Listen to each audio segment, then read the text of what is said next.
You're listening to the Parents of Hardworking Teens podcast, episode number 11. And we are diving into mistakes 6 through to 10 of the top 10 mistakes I see hardworking students making in their study. So stay tuned to make sure your teen avoids them or find out if they are making any of these mistakes. And not to worry if they are, I will also be sharing how to fix them. I'm Katie Jones, and with over 15 years in education as an award-winning high school teacher, international external examiner, and as a study coach, I've helped thousands of students skyrocket their results and confidence. And this podcast is where I share all my insights, tactics, and tips with you, the parent, so you can help your hardworking teen get happy, smart, and successful in their study, and have you both enjoy the journey along the way. This is the Parents of Hardworking Teens podcast. Hey VIPs, I am so happy to be here with you. Here we are for the second half of my top 10 mistakes I see students and sometimes their super supportive parents making in their study and how you and your teen can avoid them or fix them if this is happening for your teen. Now, it is not a problem if you're listening to this episode first, if you're getting mistakes 6 to 10 before 1 to 5, but do make sure that you go back and listen to episode 10 right after so that you have the full collection. Okay, let's get into mistake number 6. This is the mistake of revising passively, using passive revision techniques. I'm going to spend 3 hours revising my business studies topic for an exam or for a test. We want to know specifically what they are doing in order to do that revision. So they need to take the information that they have and they need to transform or process it into a different form. If it's already in note form, then either yes, they could condense it, and just putting it onto palm cards or flashcards is not transforming it. It's just putting it onto a different type of paper. They need to actually transform it. So it could be condensing notes, but even better, it would be taking something that is in paragraph form and turning it into something like a mind map or a flowchart or a diagram or a sketch, a visual representation. And I know that this can be challenging for students who have essentially relied on taking lengthy notes to help them get information down and to review it. But if they are also students who are spending hours upon hours upon hours studying, I want to share this with you because I want you to know that there are much more effective and efficient ways for them to be doing that study, particularly when it comes to revision. If they are not revising actively, then they risk not having the information really go in, not knowing if they truly understand it. I've talked previously about the familiarity delusion on episode 3, so definitely go and check that out. And the way to overcome or prevent the familiarity delusion, that is thinking they know something when really it is just familiar to them, is to revise actively, not passively. To transform and process information from one format into another. Okay, mistake number 7. Not knowing why they are doing something. In other words, this is not being strategic or intentional with their study, with their actions, with their time. So I recently shared the story in my free 5-day parent Facebook group of me as a student sitting in the library. This would have been in year 13, the second year of my A-levels back in the UK. That would be the equivalent of year 12 in Australia, year 13 in New Zealand, and for the IB diploma. But I was there doing reading around the subject, developing some wider knowledge around the topics that I was studying. And I think that advice is so often given when students are basically already doing all of the other essentials, like they're doing their homework, they're doing their classwork, they're doing the extension tasks. But as a study coach and from a performance perspective and getting your teen maximum return on effort, I would say there are 50 other things that I would have a student doing in order to improve their exam technique, their study strategy rather than just doing extra reading. Because this was something I was doing just because I thought it would somehow help. I honestly even sat there taking all these notes on this extra case study that I was looking up. Even back then, I was kind of thinking to myself, like, I don't really know how this is going to help. But I just believed the advice. And so I did it because I was the hardworking student. I wanted to do everything I could to try to improve my marks and give myself the best chance of performing really well in my final exams. And so that's what I did. And I see it in students today. They say to me things like, oh, I'm just going to go through and write notes on this. And I'm like, okay, why? And they can't always answer me. Or I'm going to do some extra research before I get started on this assignment. And when I ask them, okay, that's fine, tell me why. Like, what is the purpose of you doing this? Either they don't really know, or they'll say something like, oh, I think I'll just be better off if I've got some more info. And as we know from the knowledge plus application equals success formula, so often it is not more knowledge that is required. For me, as the student sat in the library, I'd studied all of the information in terms of the topic, the syllabus that I needed. I did not need more information. I certainly didn't need information that was beyond the core syllabus. I had the case studies that matched the topics. I would have been so much better off learning and understanding and practicing and honing the 6 elements of exam technique, for example. But of course, back then, I didn't know them. I didn't even know that was a thing. And the same when students are doing certain tasks that maybe they have been set for homework. The teacher most likely knows what the point of that task was, but does your teen know? And I, of course, understand that there are some times where students are like, I don't know why we're doing this. This is a pointless task. Can they truly find, if they really think about it, can they find the reason why they could be doing that task? If they really can't, then it's worth having a very polite and curious conversation with their teacher, because there likely will be a reason that they are not aware of.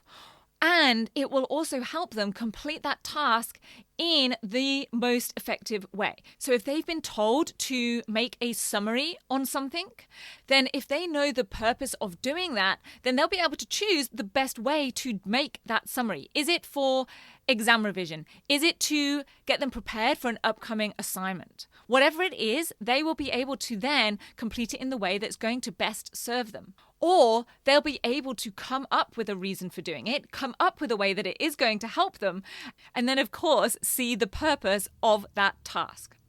And very closely tied is mistake number 8. And I have put this one in as a parent mistake. It is coming from, of course, a really well-meaning place. And I think it is also coming from a place when parents aren't always sure on exactly how to train their teen in more strategic study, in exam technique, in the ways to maximize your teen's performance. And that is advising them to do more reading or wanting them to read more. Now, of course, there is nothing wrong with wanting your teen to, for example, expand their vocabulary. It's totally valid to want them to be exposed to different styles of writing. And it's all good to have them aware of the news in the world today. And I'm not saying that there isn't value in just reading for pleasure or just to expand their knowledge in general. But if this is a recommendation that is to help them get better marks, then I can tell you there are 50 other things that will more likely get them more of those marks and maximize that return on effort, the time that they are putting in, or the effort that they're putting in doing that reading, whether that's getting them really clear on command words, getting them skilled up around mark schemes, whether that's having them planning extended responses, or fully evaluating the results that they get back and the teacher feedback and learning from it. All the things that I train students in the 10-week program and that we coach on in Next Level. There are so many other things that will give them bigger bang for buck when it comes to getting the results that they're after and really having them make the most of their time. And just to be really, really clear. I am not saying that doing extra reading is bad. I'm not saying that we should discourage it at all. If your teen loves to read for pleasure, if they are interested in certain topics and they just want to know more about them, or you've got other reasons for wanting them to do more reading, absolutely fine. But as a strategy for increasing their results and their grades and their confidence in exams and their performance in assignments, it is not in my top 10. It's not in my top 50. It's probably not even in my top 100.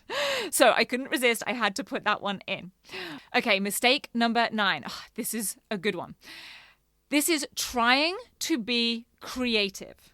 And this is particularly in those tasks that we think of as more creative, like coming up with a short story or a narrative or a piece of poetry or designing a product of some sort. Because create is a command. It is a level of cognition on Bloom's taxonomy. But here's what I know from having marked hundreds of different types of assessments, thousands upon thousands of exam papers and assignment tasks.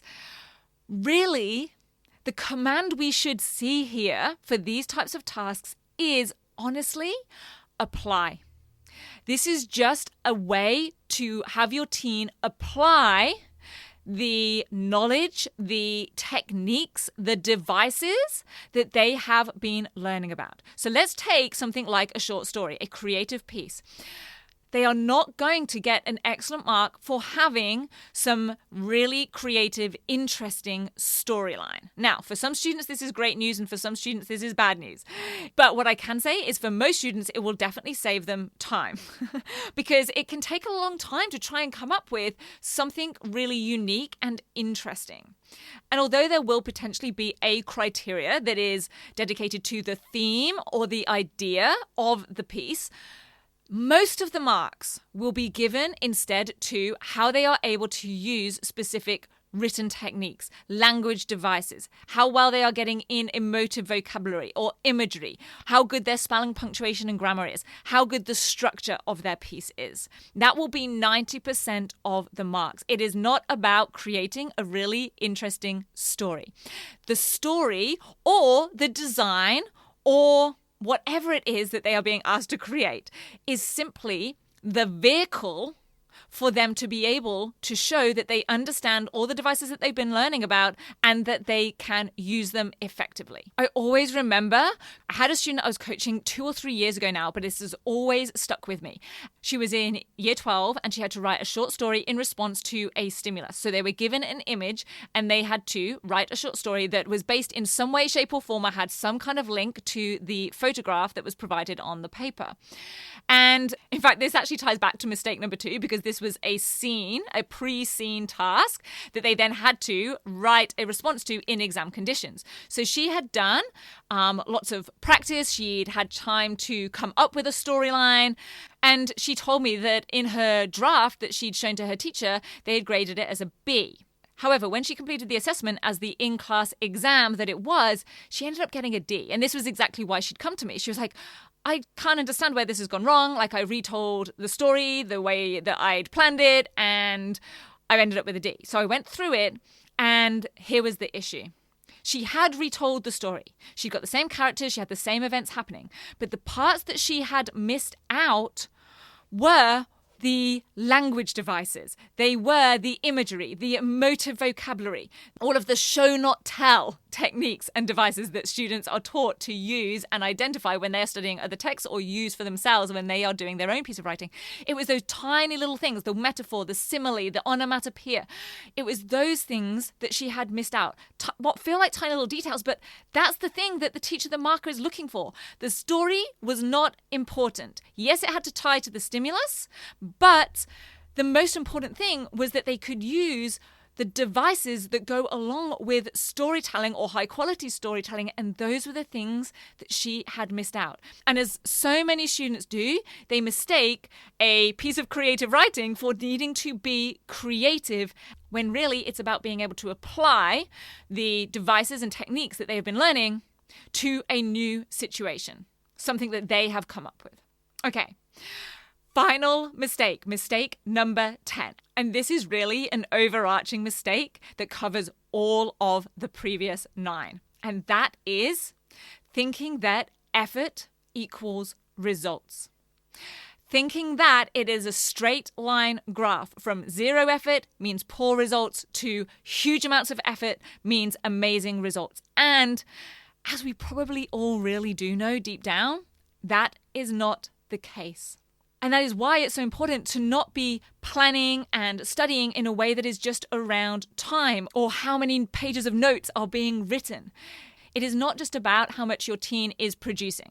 I think I wrote 3 whole pages of notes on the extra case study I was doing in the library for my exam, doing extra reading around the subject. Literally added nothing to my results. I could have just spent time chilling out or doing something else that would have been a lot more effective. If they are studying for 4 hours every evening, are they spending that time doing the things that are going to give them maximum payoff? When they're revising, are they doing it in a way that is active and means that they truly do know and understand the content, and in a way that means their brain is memorizing it and will have that information flow easily from brain to paper in the exam hall? There is no straight line graph that matches effort to results.